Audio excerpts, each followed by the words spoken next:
Welcome to the second session of the 2023 Advanced PortGen virtual training series. Today's session is going to be on business development, and we have 3 more sessions which will cover a variety of topics regarding procurement practices for the port. If you joined us last week, we talked about public works solicitation, and that was about the lowest responsible and responsive bidder wins. This week, we're going to talk about a specific solicitation, which is dock and diving. It's an IDIQ, and this is evaluated on qualifications, which is completely different. We have folks from the port to walk us through this, and I'm Lisa Lagerstrom. I am with PTAC, and also we are now Apex Accelerators. I am the Training and Development Specialist, and I have the pleasure of working with 3 of the buyers in the Central Procurement Office. I will introduce these ladies in just a moment. So if you are just getting in, which it looks like our attendance is creeping up we have 40 participants, you're going to learn today how to get noticed by agencies and primes. And in the pre-survey, a lot of you said, I want to get noticed. And that's why we have developed what we've developed for you today. And then also how to get a solid VendorConnect profile. It's pretty important when you are working with an agency, your profile is talking exactly to them about your value. It's not the only thing you do. Profiles are important to have, but also the networking aspect, how to build relationships. So we're going to discuss that as well. And we're going to talk about how many opportunities you have for outreach. The port does a great amount of events that bring you together with primes and your competitors and buyers. So we're going to talk about that. And we're going to talk about qualifications, which are your statement of qualifications, and how interviews take place when you have a solicitation that is qualification based. So let's get started. We're going to talk first about what to expect today. That presentation and a recording, we did send out the presentation last night, and then a recording will be sent out to you all if you participate by next Tuesday. So it gives us a week to edit and get that out. So if you don't get an email or you think it's junk mail from me and you delete it, you can also find it right here at the port.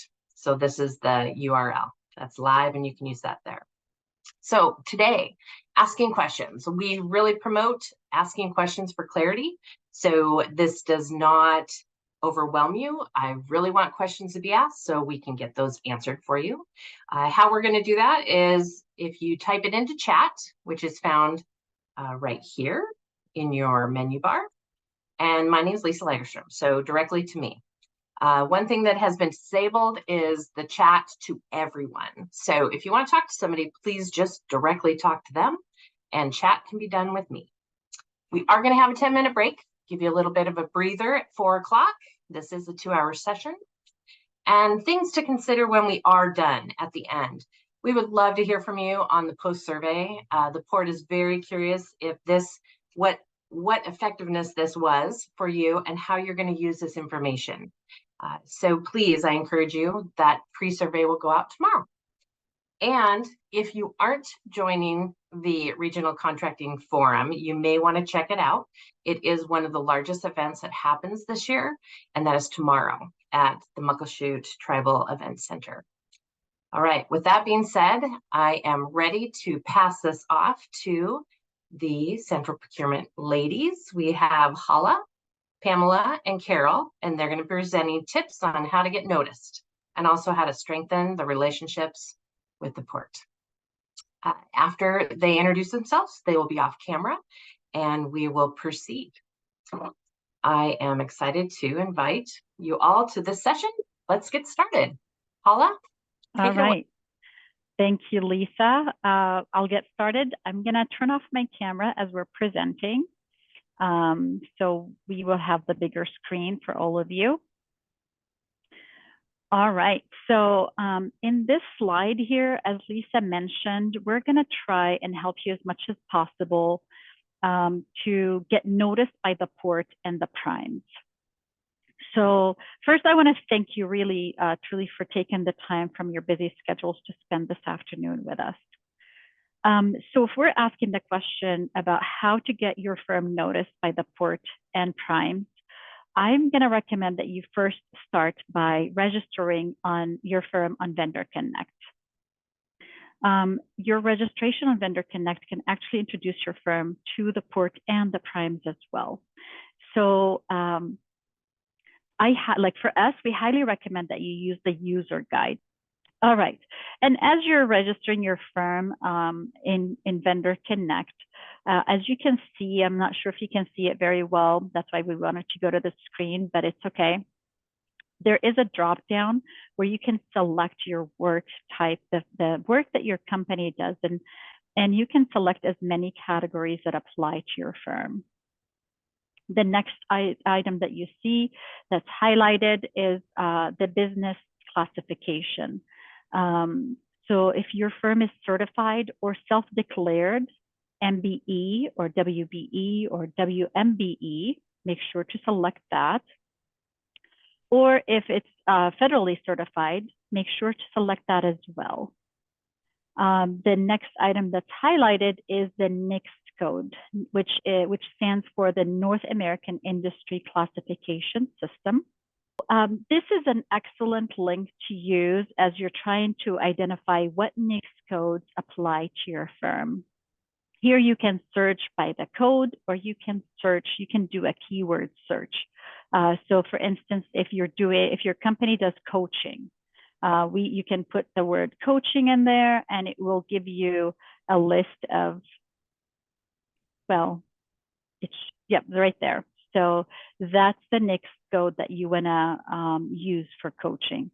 And it will give you a description for it. Now, if you go back to the main screen, Lisa, please. Okay, perfect. If you scroll down more, please.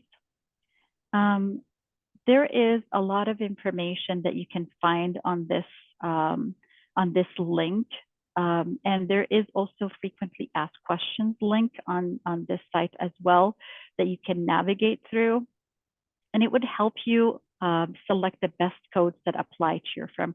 You wanna select as many codes or one code, if it's just one code, as possible that apply to your firm, because we're gonna explain to you how at the port we use the NICS codes and how our port project managers use them as well. And it will help your firm actually be noticed by the port too.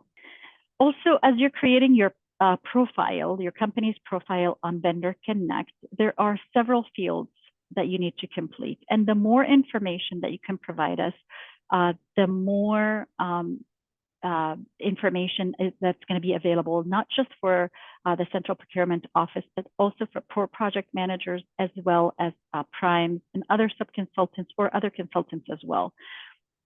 One of the items that we ask for is the UBI number, which is the Unified Business Identifier. It's a number that is generated through the state of Washington licensing. The port requires that you have a UBI number, and this number allows your firm to do business within the state of Washington. The other item that you're going to see, or we would like to see for you to complete, is if you have a contractor's license. A contractor's license probably was shared with you last week during the other presentation. Is required for contractors to work to work on construction projects. Also, if your company has a website, we highly recommend that you add your firm's website if you have one. It really truly helps the port project managers to navigate your site and learn more about your business. Again, NICS code. Once again, I want to emphasize that please select as many codes as apply to your firm. It really helps your firm be notified of solicitations. Then next you have rosters. The port has 3 different rosters, and our project managers use these rosters to research available firms for their projects. We have the small works roster. It's used for construction opportunities. Consultants roster, used for the service agreements opportunities. Goods and services roster, it's used for our purchasing team opportunities. And also, again, the business certifications. It's very important to identify any certifications that your business has. Now, at the port, rosters, NICS codes, and the business certifications are used to notify firms of upcoming opportunities at the port. So if you're registered on the Port VendorConnect and you have the correct roster selected, the correct NICS codes, and the correct business certifications, there are going to be notifications directly from VendorConnect to your firm. Therefore, it's very important to take your time to complete the registration, add all fields that apply to you, and add all the details in your registration. Good afternoon, everyone. I'm Pamela, also a member of the Central Procurement Office Service Agreements team.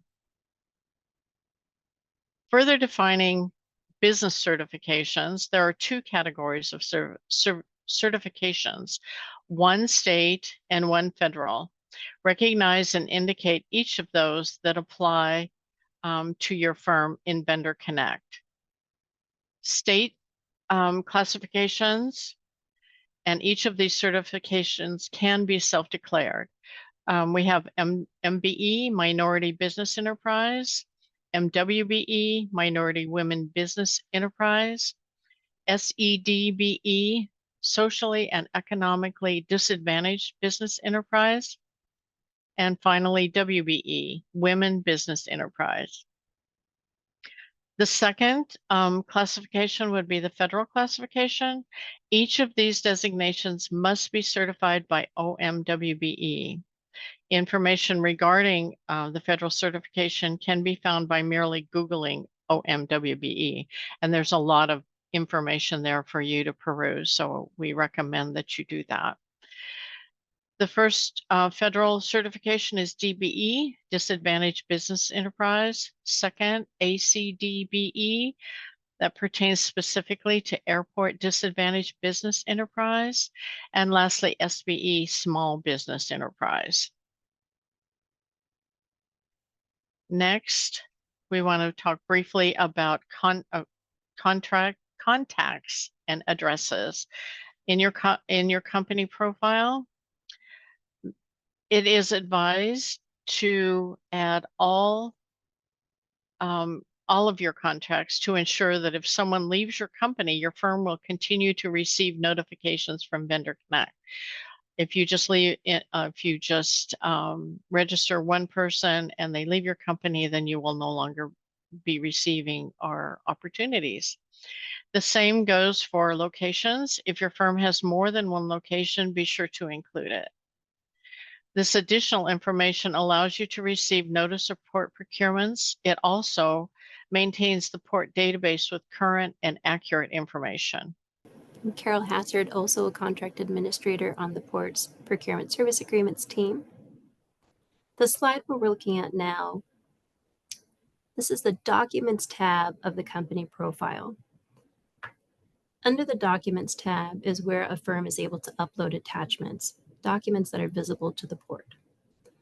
What we want to consider here is how else might a firm use VendorConnect to help them get noticed by the port, right?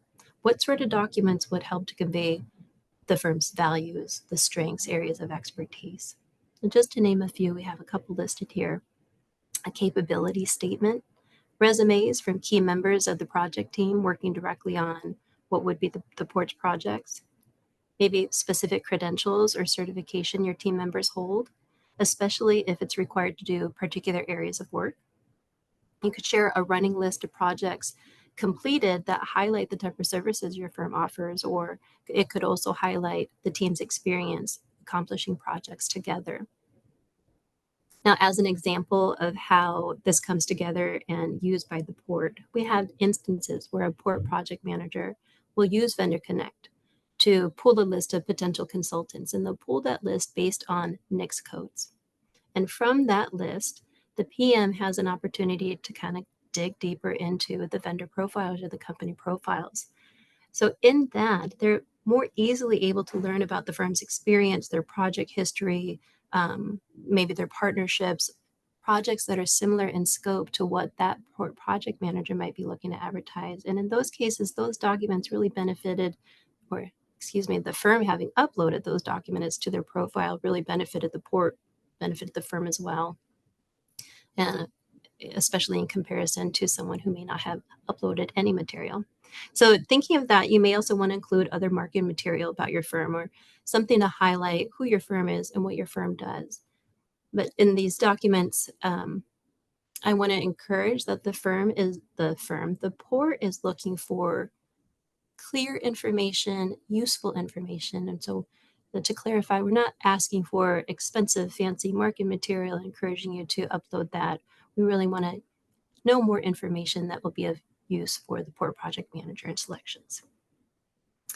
And I'll use this as a segue.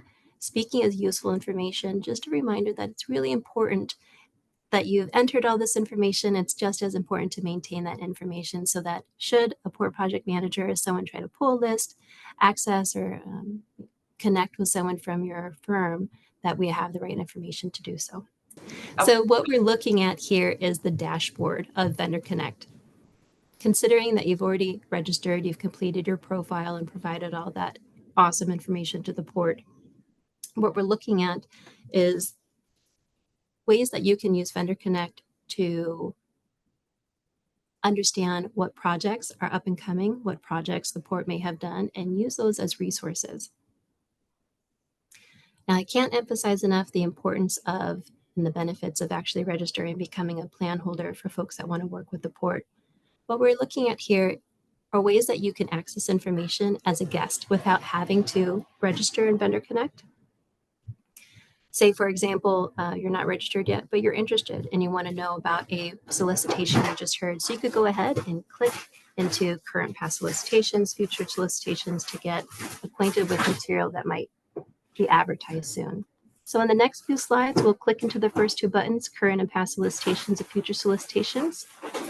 Future solicitations, as it implies, the future solicitations page provides a brief synopsis of upcoming procurement opportunities where you can open each one to determine your interest and your company's capability. When reviewing these, it is also a good time to reflect on your company's services and to update your registration here in VendorConnect. As an example, the firm may have obtained new certifications or revised an attachment that was earlier submitted. So it's important to update those and add new attachments as necessary. At this time, when reviewing future solicitations, we recommend you list your firm as a plan holder to the procurements of interest, after which you will receive updates as they occur. So you can list yourself as a plan holder for both future and current solicitations. Hopefully join the port for some opportunities. Number, title, bid due. Real quick, the number is actually the solicitation number. This is a number you'll find referenced throughout the port's procurement documents, just so you know. The title is the project title. The bid due is the due date of the proposal, and category, for the purpose of our session today, the category we'll be looking at is consulting services. Services we procure for out of service agreements are consulting services. Now, above that, we have some search fields, and you can use these to your benefit. So, for example, the very top one with the magnifying glass in a light shade, it says search solicitations. You can search by a keyword. You can search by a solicitation number. Maybe you have a number, but you're not quite sure of the title. So you have some options there so you can find what you're looking for. You can also sort by the due date. Maybe you're looking for opportunities that are currently advertising that haven't closed yet. Maybe you're tracking the process of a solicitation because you unfortunately aren't a plan holder. You can use this and still access that information here. Real quick, there's also an option to export to Excel. So if you wanted to sort and filter more than what you see here in the column headers, you can always export to Excel. And to recap, why is it important to review the current and past, future as well, but the current and past? It really does help to prepare for future projects or future procurements you might be interested in proposing in. Firms can learn a lot from reviewing the past solicitations, the evaluation criteria. So please do research and use it to your benefit. Even contact our procurement department if you are maybe looking for something and you just need a little help getting in the right direction. We are going to go now, dig deeper a little and back to the dashboard and current and past. And in this case, we're going to search, like you have here the number, because you know the number of the procurement, you can search that way. But if I don't have the number for the procurement, I can just basically type docs, and it will bring us to all the docks and diving that the port has done. Okay, so if you're going to select that one, please. All right. So here on this this is the procurement dashboard. This is specifically to docks and diving. So this is going to give you all the information that you have, and there are several tabs that you need to pay attention to. So the overview tab that you see here, it provides you a lot of information about when we're going to be advertising. If this is a future procurement, it's only going to have the future advertisement date. But if it's a current procurement that is open and ready for consultants to start their proposal on it, it's going to have the advertised date that we're anticipating that we're going to advertise by. So that date is essential because that means that all documents are going to be available for the consultants. The question cutoff date is also very important because you want to know if you have any questions. Like the second the documents are available for you, we always recommend that you download them, start reading through them, and prepare your questions. And if you have any questions, send them in, add them to VendorConnect as soon as you have them, because there's a cutoff date. Pay attention to the cutoff date. We want to get as many questions as possible, but we want to get them prior to that date so we can have enough time to respond to them. The order of magnitude is the other thing that you're going to see there. The value of what we're going to, the contract that we're basically going to eventually execute is going to be within that value. Some of our procurements can result in several contracts, so you need to actually, that's where you need to go to the documents tab eventually and look into what we're advertising for specifically. And we're in this case, it says that we estimate that we're going to be executing this contract the second quarter of 2023, which already passed, but we wanted to use this as part of our presentation today. There's also the WIMBY goal. So the WIMBY goal is very important. The port promotes equitable opportunities for all businesses to participate in the performance of its contracts. That is available for contracts that are Cat 3 level, which basically is any contract that is over $200,000. And we usually advertise them, like Pamela mentioned, in VendorConnect, and we could have advertisements in other using other publications as well. But usually VendorConnect is the source that we use for most of our procurements, or all of our Cat 3 procurements. So the diversity team works directly with the project team to set those goals. The goal is set based on the scope needs and the availability of WIMBY firms. So that is, again, brings us back to why it's so important for you to identify if your business is certified, self-declared, or federally certified business, because those WIMBY goals then become a requirement of the prime consultant. So as they're preparing for the proposal, they're going to look in VendorConnect for available firms that have the certification for WIMBY. So continuing in VendorConnect, we are looking at Solicitation Documents tab. As you can see here, the docks and diving solicitation included a list of 7 documents. In addition to the solicitation, there is an inclusion plan from Diversity and Contracting, a company information sheet, an addendum, the question and answer publication, the plan holders list, and the pre-proposal conference information. Reading, understanding, and completing each of which is your key to a successful proposal. Take plenty of time to go over each of these and make sure that you follow the instructions for completion. One note about the plan holders list, it's good to review that. It gives you insight into who is interested in this project and the different prime consultants as well as the different sub-consultants that are interested, and it provides potential networking opportunities. As Hala mentioned, if you have questions regarding any of the solicitation documents, once you're listed as a VendorConnect plan holder, you may post questions. Questions will then be answered via addendum. Our team advertises contracting opportunities for a wide range of different services. And I just want to pause to note that our service agreements team is part of the Port's larger essential procurement team. So of these services listed, again, these are just those services that our services agreement team would procure. Some of those range from community engagement, capacity building, training, coaching. We also offer translation and interpretation services depending on the needs of the scope. Depending on the department's need, it could be airport dining, retail consulting services, or maritime seaport environmental support services. This slide is a graphic which outlines the procurement process steps from the Port's perspective. Initially, we define the scope of work. This is the Port project manager and his team determining what is required to achieve the goal.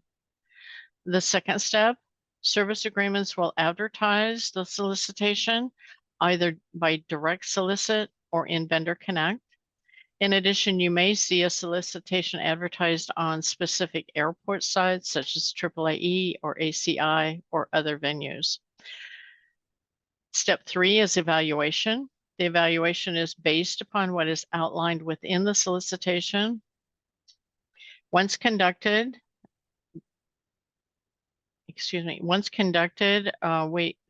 the evaluation will determine the shortlist or the not shortlisted firms, and all firms will be notified of their status.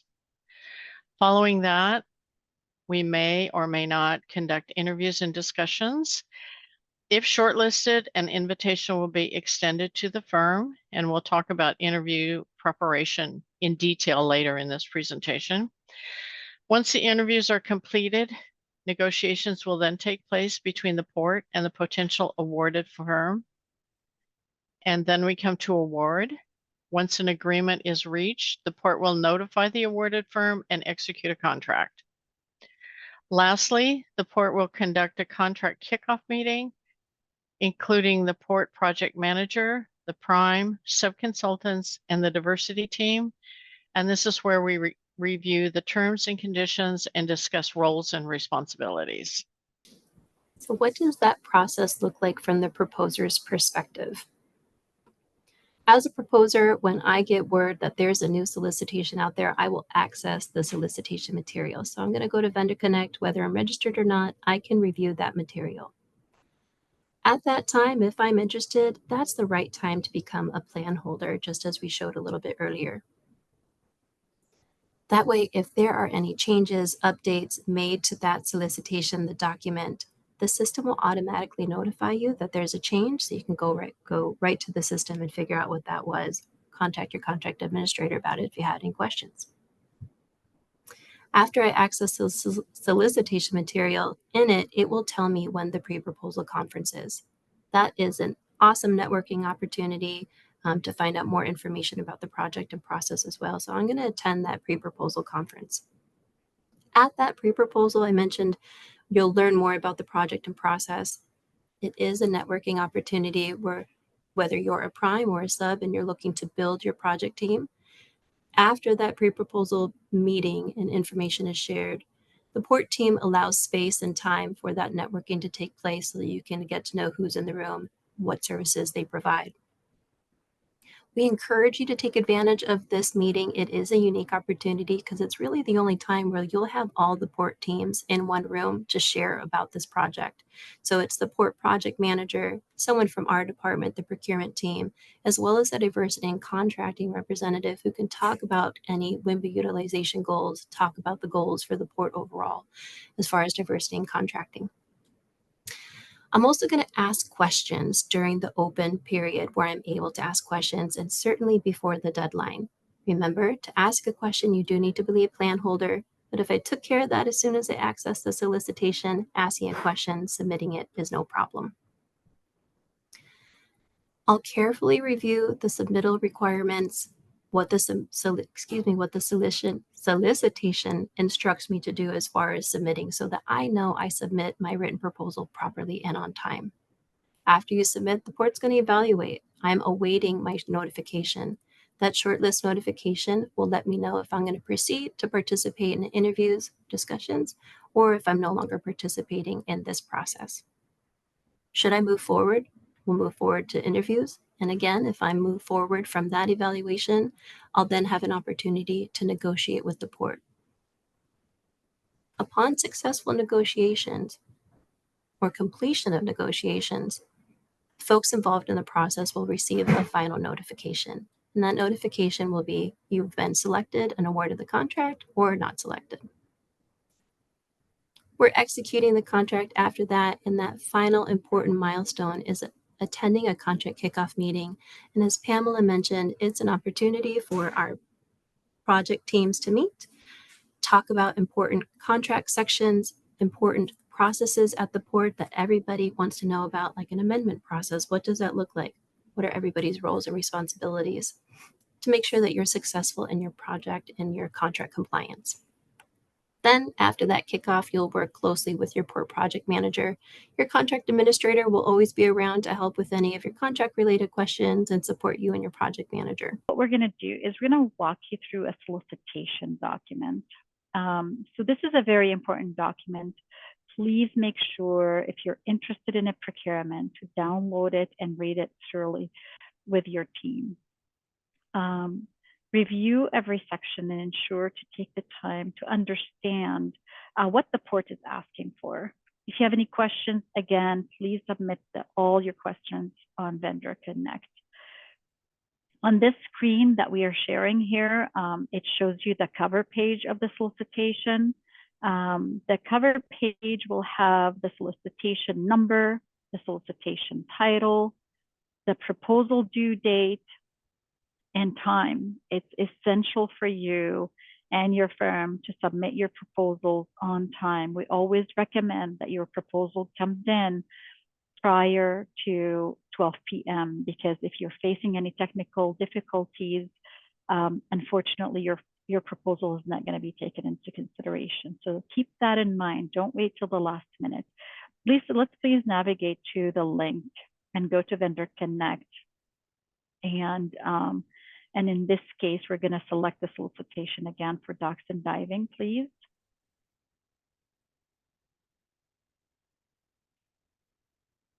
And we're going to go to the Documents tab and select the solicitation. Thank you.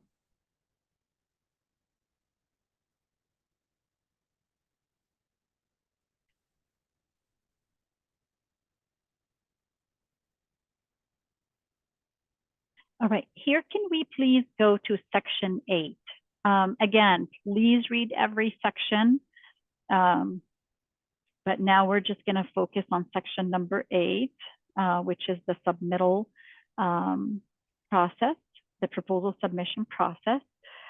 In this section, you will find information that is very important for your proposal.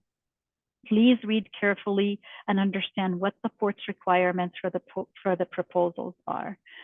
In this section, it details how the proposal should be submitted and where you should submit the proposal to. As you can see, there's an email address that you need to submit the proposal to. It does not go to VendorConnect. It does not go to the contract administrator. It goes just to this email address. Make sure you copy this email address as you submit your proposal Because as you can see, the email address says Port Seattle, not Port of Seattle. And many firms, unfortunately, submit to Port Seattle or Port of Seattle, and then their proposal doesn't come through. Also, this section here documents what documents you should be including and what formats of those documents that you're going to need to use. It also highlights the page limit. We have a limit for each solicitation. Pay attention to that. Make sure that your proposal stays within the page limit. In this case, yeah, there's 7 pages limit. Within that 7 pages, there are things that are not included in the page count. Look at those documents and see how we're asking for those documents to be submitted, what format they need to be submitted in. And again, there is additional documents that can be added to the appendix besides the exhibits. Make sure that you name each document accordingly.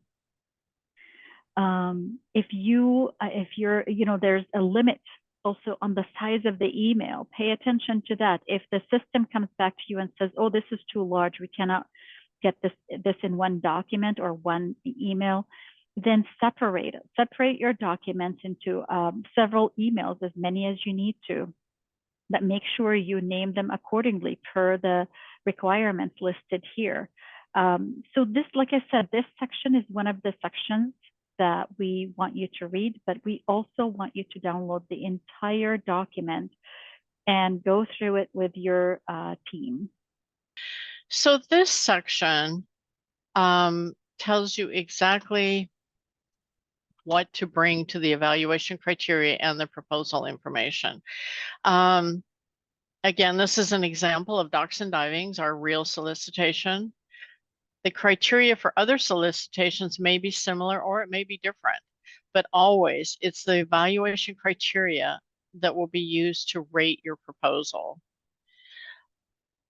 The first the second, no, it is the first. I'm sorry, I'm looking at 2 different screens. The first paragraph explains how the rating will take place. And you can see here that criteria A is rated slightly more important than B and C. However, B is more important than C, and C is more important than D. If conducted, interviews are of equal importance to criteria A.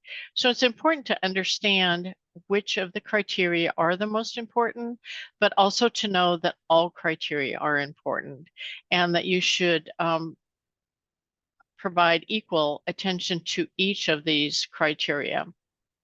Make sure that all of your skills and capabilities are clearly illustrated in each one of these categories.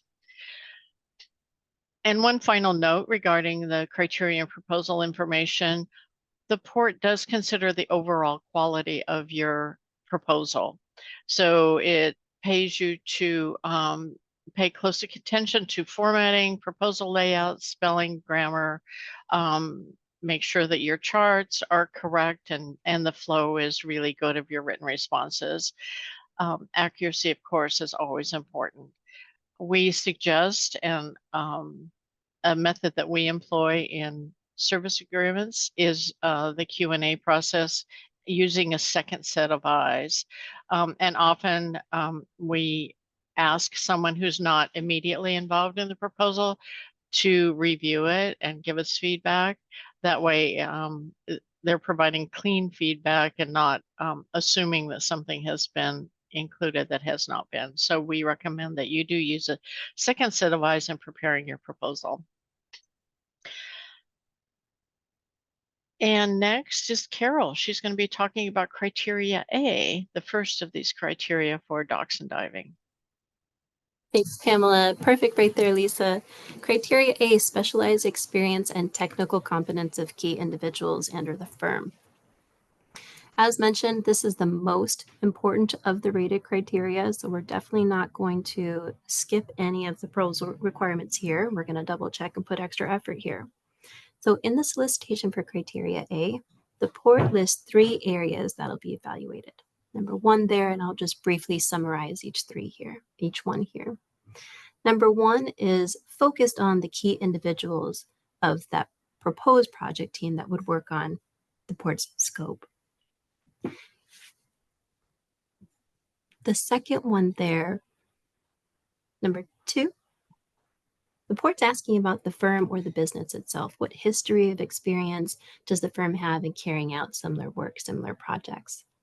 And then lastly there with 3, areas of interest. Here the port may describe or further elaborate on experience or expertise they're looking for. These details, 1, 2, and 3, but we'll take a closer look at 3 here. These details can really help a proposer know if the solicitation at the scope is the right fit for them. So looking at 3A as an example, it says experience may be airport or seaport related work, but may not be airport or seaport related work, but could be an equally complex, and then gives a couple examples there. So that would tell me, say I'm looking at the scope and I'm really interested, but as proposer, I have that complex experience in those industries. However, it's not directly aligned to airport or seaport. This allows me to know that I still have a chance here and I may propose. A little bit further down, looking at proposal requirements. In this solicitation, what we're asking for under proposal requirements, brief resumes, a list of projects, and then there's also an appendix. If you scroll just a little bit further, Lisa, there's a number 3. Thank you. So you want to take a close look at the proposal requirements. My recommendation is using the proposal requirements essentially as a checklist. Once you have completed what you think fulfills the proposal requirements for A, take that and go back to 1. Make sure that everything, sorry, Lisa, now I'm referencing one of the brief resumes. There you go.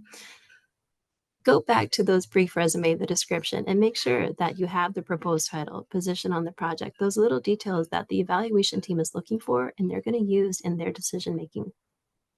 Same thing for representative list. Look at the specific details the port's asking for. Take time to make sure that those projects align and highlight the work that your firm can and has done, but aligns with the scope that the project that the port's advertising. And then same for 3. This, it's called a full resume, different from number 1. So you want to make sure you're not repeating information. If you don't understand what the difference between 1 and 3 are, ask a question so we can provide that clarification so everybody understands what the requirements are. And the port certainly wants to improve on providing clear communication. So perhaps it's something on our end and we can improve on it in future solicitations. Just as a reminder again, use the proposal requirements for A or any of the other criteria as a checklist to make sure that you have completed all that and you have the best chance when you're being evaluated. Just real quick, for number 3, it says appendix, 1 page per person. When the port makes those references, we are talking about single-sided. Proposals are submitted electronically, so it's not specified as much anymore, but when you're thinking of it, do think single-sided. Great. To Helen now. Thank you, Carol. All right, so we're going to move to criterion B. Again, we're still in the docs and diving solicitation document. In this case, for this procurement, we're asking for the team capacity. Here, the port is trying to understand the team your firm is proposing. We want to know what their capacity is, what their availability is to complete the port project. And also, we want to know what their understanding of the scope of work. So in this case, in your proposal, in response for this request, your firm needs to submit an organizational chart of the project team that you're proposing, explain the proposed team roles on this project and their reporting hierarchy and their reporting relationships as well.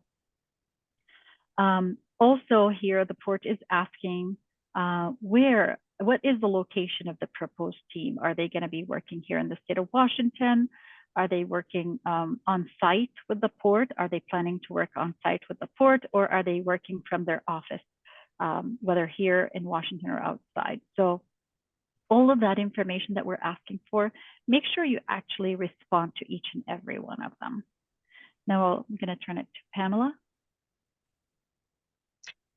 Okay, we're going to look at criteria C, project approach.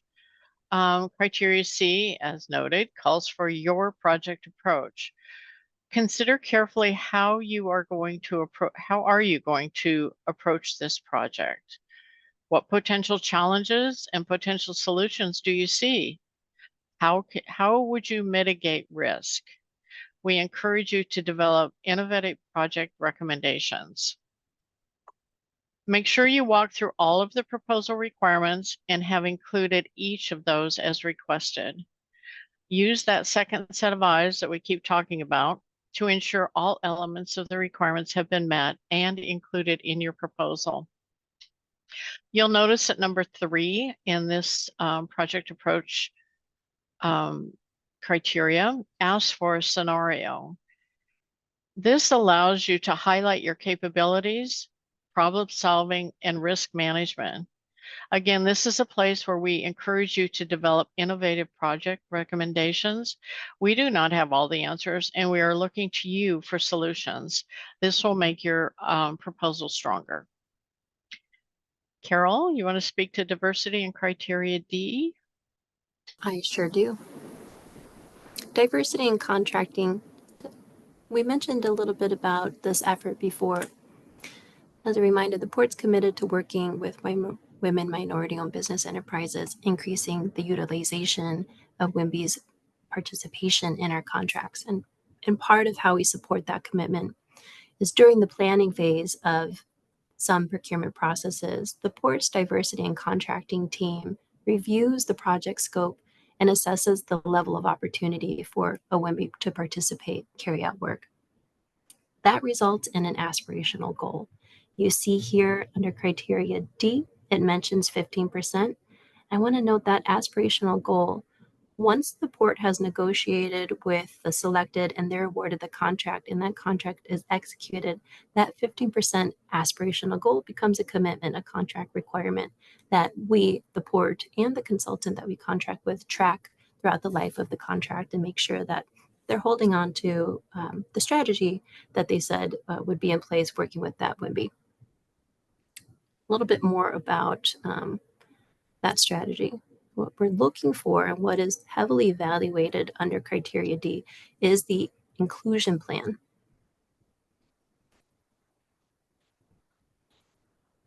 Try to admit them, sorry, Lisa. Is the inclusion plan. And in the inclusion plan, the proposer details things like the efforts the firm will make to engage with WIMBYs to meet the requirement, how the firm plans to work with and support WIMBYs throughout the partnership, throughout the life of the contract, dispute resolution, things like that. Again, use the proposal requirements as a checklist. You'll see here there are 3 exhibits for you to include with your proposal. So it would be very important to make sure you don't miss submitting any of those, one being 3A, the inclusion plan. So that plan becomes part of the contract as well. So you want to make sure that you're being thoughtful and thorough in your responses. And I say that because sometimes a WIMBY, a women minorities business enterprise, is able to propose on a project as the prime. I want to clarify that the Port's expectation there is that the WIMBY proposing as prime will still make those efforts since the Port's goal is to increase and diversify contracting opportunities. So again, even if you are a WIMBY proposing as a prime, do take your time, be thoughtful and thorough in your responses of that inclusion plan. I'm going to pitch that pre-proposal meeting one more time. If you had any questions about what does that mean if I'm a WIMBY prime, or why would I do that if I'm the one that's going to perform the work? Those are very great and valid questions, and we have a team specifically available to answer those. So the pre-proposal meeting, diversity and contracting, is there to respond, share information, or let you know how you can access that information. Hala, over to you. Thank you, Carol. So here is the end of what we're asking for. And usually this is not part of the proposal, as you know, but as addressed previously with the first slide, I believe, with when we started talking about the criteria, the interview had equal value to criteria A, which is the highest rated to the port. So in this case, the recommendation that we have for you is to pay attention to the solicitation dates and ensure your team that you're proposing is ready to come to interview with the port, and that they practice in advance of the interview. We will address prepping for the interviews in the next slide. But I wanted to make sure that you keep in mind that the interviews are typically 1 hour of questions and answers. And if we decided to conduct discussions will take place the same day as the interview. With that, I'm going to turn it to Pamela to talk to you more about interviews. Okay, next slide, please. We're going back to the slides. Lisa? Yes. Okay. So let's talk about how you create a solid proposal, one that will clearly illustrate all of your company's applicable qualifications. The first note here talks about the evaluation criteria in the solicitation, and that should be not only your guide, but your outline. Following the structure will ensure you capture all of the evaluation points and all of the requirements. This will allow the port evaluation team to easily assess each element and the proposal as a whole.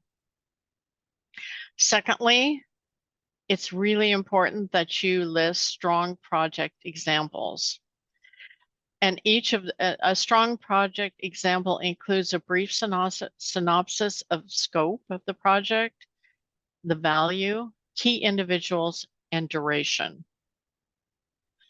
And as Hala noted, when preparing for an interview, think about what you would ask of a proposer. Draft your mock questions, assemble your team, and practice, practice, practice. Remember, you're showcasing your team dynamics, your team cohesiveness, as well as qualifications, skills, and capacity.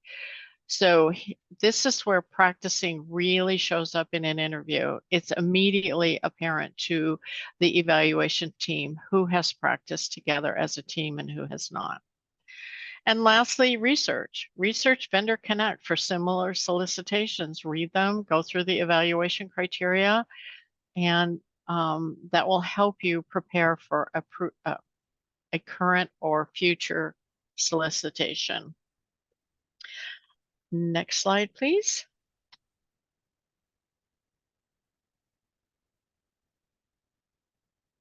All right. So the ladies have gone over all the requirements that are necessary for a service agreement, which is excellent information to know. I wanted to talk about public disclosure requests. And this is one way that you could research the folks that won. So this dock and diving is a solicitation that has been executed, and there were 2 winners. And as a public agency, there is information that can be shared, and every public agency has a way in which you can retain this information. I wanted to share this. Many times people say you can do this, but never show you how to do this. So I thought it was important to give you the link to understand. Right there on VendorConnect or on the website, you can use this link and you can request information. I did request to find out who was the winner, and also I did request to find out all those documents, every one of those exhibits, their statement of qualifications. Wow, what an interesting read all of that was. So as a new supplier, somebody new getting into the port, or any of these opportunities really, if you want to understand what was the winning solicitation response, what did it look like, you can request for this documentation. It will be sent to you. So I wanted you to understand this is how you go about it. And if it has been requested once before, then it's already out there. They've already retrieved the records and made them available. So this is where you request and it says search. So you would search, you'd put in some keywords. I think I put in dock and diving and it pulled it up and I didn't have to make a request. But if you search, you can't find it, then select make a request. This is pretty important when you are learning how to be a contender, because this is a competition. You are competing against folks that have been doing it for years, perhaps. It's a strategy to find out the winner. Also, the winner may need subcontractors. The winner may have some opportunities for you as well. So as I think Pamela was talking about going in as a prime, maybe it was Carol that said this, but if you're a WIMBY and you go in as a prime, you also may need subs and you're looking for WIMBY firms. All this information is available to you, and taking the time to do some research to better yourself in how you're going to respond will pay off. So I wanted to put these two slides in to just make sure you all understood this was available to you. Okay, next slide. Service agreements, typical information that is shared in the PDR. Proposal response, that is definitely how those firms responded to everything that was asked in the solicitation. Very important to understand that solicitation is an instruction manual. It's saying, these are all the things we need you to do to be responsive.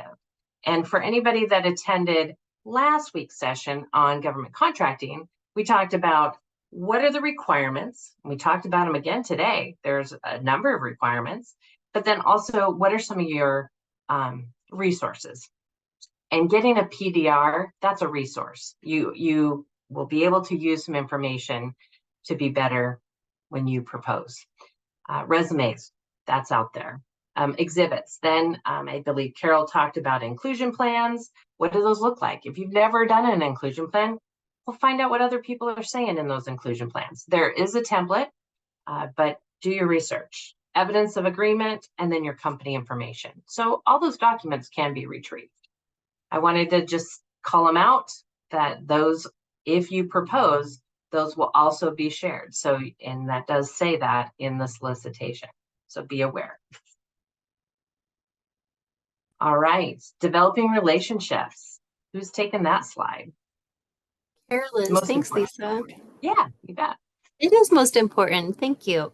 So we're talking about developing relationships, but in relation to more ways to get noticed. So far, you've done a lot of getting that accurate, updated information into VendorConnect, making sure that you have information that is clear and valuable for folks to learn about. There's only so much networking you can do in a system, though, and so that's what we want to highlight here. Some of those networking events that the port either participates in or hosts.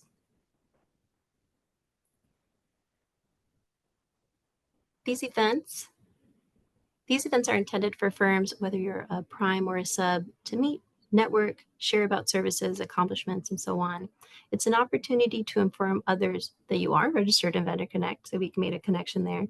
Let them know how to connect with you. In this slide, we have a screenshot to the right of the port's outreach events page.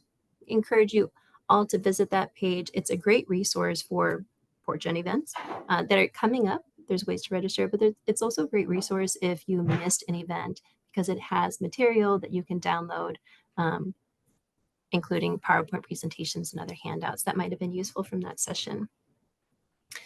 Some events focus on the work and accomplishments of the WIMBYs that have worked with the port and maybe gone through some of the port's programs. Other events are more like workshops with networking opportunities, like aviation and maritime industry days, working with the Port 101 and 102, letting you know what the port is up to, what's coming up, and what you might want to, how you might engage with the port to make sure that you're aware of those opportunities as they come up. Maybe there's information sessions before anything's advertised. So take note, get on subscription lists so you get more notifications. I said I would just plug the pre-proposal one last time, but I lied. One last time, go to the pre-proposal conferences, the pre-proposal meetings, meet the folks that are also interested in the project, meet the folks that from the port that are going to be involved in the project. The port, further down, community engagements and other events, we listed those because not only does the port work directly with WIMBYs, including increasing opportunities, making sure they're part of contract and program opportunities, we also work with small and diverse community-based organizations. They might be a community group or an established nonprofit. But in showcasing the work that they do, we host other types of networking events that highlight, could be economic development, job symposium, environmental improvement projects that communities have completed over time with port funding. So it's a place to share information, kind of celebrate the accomplishments, and meet the folks who are doing the work both on the port side and on the program side. There's other ways to get involved just to learn about what the port's doing, how we're doing it, why we're doing it. I also listed Port University. It's adult education series. It's pretty cool. It's an experiential learning series that gives you a behind the scenes look. There's ways to register. I've included a link at the bottom. It says visit. So if you were to click that link, you could see what kind of upcoming opportunities or things in the past for, again, material that you might want to visit. I just want to share that it's especially important for the port to host these types of events and participate in information sharing, because we're very aware that access to the project, the process, information is sometimes a barrier and not easily accessible. And we want folks to be able to participate in the process. As users, as users, your experience, your feedback is really valuable. So I just wanted to end my piece there with, please ask your questions, please provide your feedback. We are continuously looking to improve our processes, the ways we communicate, and the resources that we provide. Thank you. Next slide.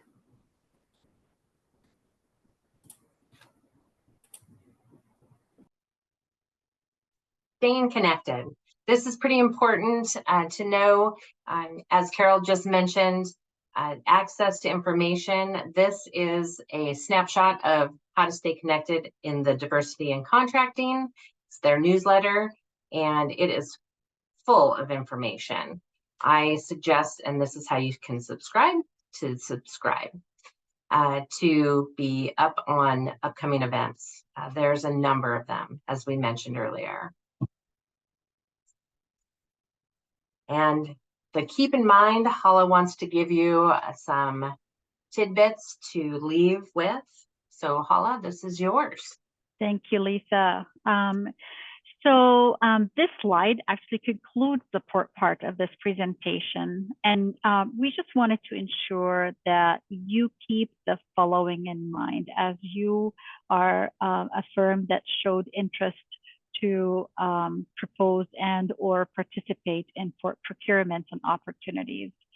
There are several events that you can attend, and as you're attending those events, information is shared on procurement or procurement, whether it's related to service agreements, construction, or purchasing. That information that is shared verbally in those meetings or those events, they do not change anything in the solicitation. The only change that can take place for a solicitation is always documented in VendorConnect via an addenda. So that's what you're going to keep looking for. And or if you're a plan holder, you don't need to look for that because it notifies you of any documents added to the solicitation page. So again, the bullet number 2 is related to bullet number 1, to not rely on verbal information and direction about the procurement. If you're interested in, make sure that you follow all the instructions on VendorConnect. Then again, if you have questions as the solicitation is advertised, that's why we recommend that you add yourself as a plan holder on the futures list once it's available for plan holders to start logging in their firms.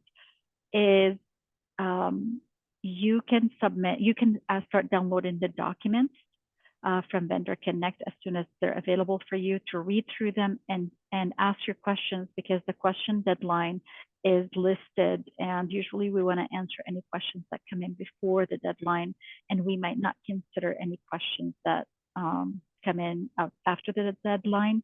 Also, keep in mind that questions, even if you send them to the contract administrator assigned to the contract, the best way to submit them is through VendorConnect and not directly through email, which again now takes us to the next bullet. So once a procurement is advertised, all communication regarding the procurement has to go through the assigned contract administrator. Any communications outside of the contract administrator regarding that procurement can cause the firm involved to be disqualified from that particular procurement. So be very careful once we hit the advertise button to send all your questions and or direct communications only with the assigned contract administrator. Also, we wanted to have you, remember that by offering a proposal, your firm represents that it has downloaded and read the terms and conditions, which are also part of the solicitation document. So take your time to read and understand what the port terms and conditions are. If you have questions about the terms and conditions, you can submit them. But we need to make sure that you understand what you're proposing to, because once you submit your proposal, you're verifying that you've read the terms and conditions, and you represent that your company agrees to be bound by those terms. And with that, I conclude the port part of this presentation, and I'll turn it back to Lisa. All right, thank you very much, Hala. I wanted to do a few key takeaways. These were the takeaways after working with the group that I kept continuing to hear, and I do believe they're very true. To become a plan holder in VendorConnect, you're going to learn about opportunities. If you have a thorough profile and you have NAICS codes and you have keywords and you have possibly a resume, capability statements, licenses, uploaded documents, that it's robust, that your profile, when you're being viewed, is going to impress and say, I'm going to reach out to that folk, and I'm going to possibly talk with them about category, I think it's category 2, and we are going to discuss categories 1, 2, and 3 because it's one of the questions. So it's important to be a plan holder, to be in the know of what's going on at the port. Follow all the requirements in a solicitation. Wow, that's really important, those requirements. If you don't, you will be deemed as non-responsive. And being non-responsive means you are not in the competition for that procurement. And respond in a timely manner. Definitely be on time. I believe we discussed how important it is to not do it at the last minute. Maybe you have an electronic mistake or something that it's not going through. Give yourself enough time to get all of the documents uploaded and to the agency. Research what other firms have submitted in a PDR. That may be new for you. Maybe you've never done that. As a matter of fact, I did it for the first time with the Port of Seattle. Many times people have said, oh, that's what you can do. And I've really not done it. So I did learn quite a bit. It was a great experience for me through the port. So I encourage you to understand how to get that done. And then attend port events and learn about procurement practices. Contracting forum, I believe Carol said it a number of times. I think she quoted herself the 3rd time, maybe she said it 4 times. This pre-proposal meeting is very important. May it say it's not mandatory, you're going to learn a ton of information that is out there about this procurement. So pre-proposal meetings, get the information. And networking events. Port does a great job of giving you a variety of events to go and network. I believe the port does it better than most people out there. And then learn about your resources in your region. Apex, formerly known as PTAC, your Small Business Development Center, Office of Women and Minority Business Enterprise. There are a number of agencies that are there to support the small businesses. So knowing those resources are going to help you be successful in this endeavor called government contracting. So I wanted to just show you, and I did an exploration on associations, and there are a ton of associations out there. This particular set is really for the consultants, and we do have one here. I think it's American Institute of Architects for Architect and Engineering. I did call a few architects and talk to them just to get a feel for competing in this arena. What does it feel like to be an architect or an engineer working with general contractors and agencies? They did say, if you do a public disclosure request, you're going to see my proposal. So do that. They encouraged me to do that. Interesting enough. And this institution here has training events and pertinent information. So if you don't know your industry association, look it up today. That could be a fun thing you do after 5 o'clock. And then resources and education, again, another list of associations where there's information gathering. I've attended this American Subcontractor Association. You don't have to be a member. Many of these you don't have to be a member. AGC is a great organization. ABC for construction. All of these are great organizations. Pick and choose which ones, or shop around and see what they are offering. You can find a great amount of information out there. I wanted to call out that we do have 3 more sessions that are virtual in this series for Advanced PortGen. Next week, we have Prevailing Wage, which is going to be amazing, 2 hours of prevailing wage, certified payroll, intents and affidavits. And we have an expert consultant here with us that I believe she's on the line today, as a matter of fact. She will be taking us down the road of prevailing wage. We are going to have bonding and insurance. For anybody that's wondering, are they the same thing? They're not. We're going to talk about both of these. And then the week 5, we are going to have financial considerations, which is really important when you get into government contracting. You get paid until the project is done, typically. And are you financially ready to take on a government contract? That's an important decision that you have to make for yourself. And the Small Business Development Center is going to be with us presenting exciting stuff like cash flow projections and things that you need to consider. And then on week 6, I hope you all are going to join us. We are going to be down at Tabor 100 in Tukwila. It's an in-person event, and we will have all our presenters as well as resources. The Small Business Development Center, we'll have Business Impact Northwest, we'll have WSDOT there, the port will be there, Apex will be there. It'll be a fine group of folks, and we will be there with food and festivities for 2 hours. So that is our lineup coming up to you. And let's see. If you are interested in any more about PTAC, Apex, I am the contact that you can get to directly with this. And then if you want to find your local Apex, this is the link. And we have somebody with their hand up.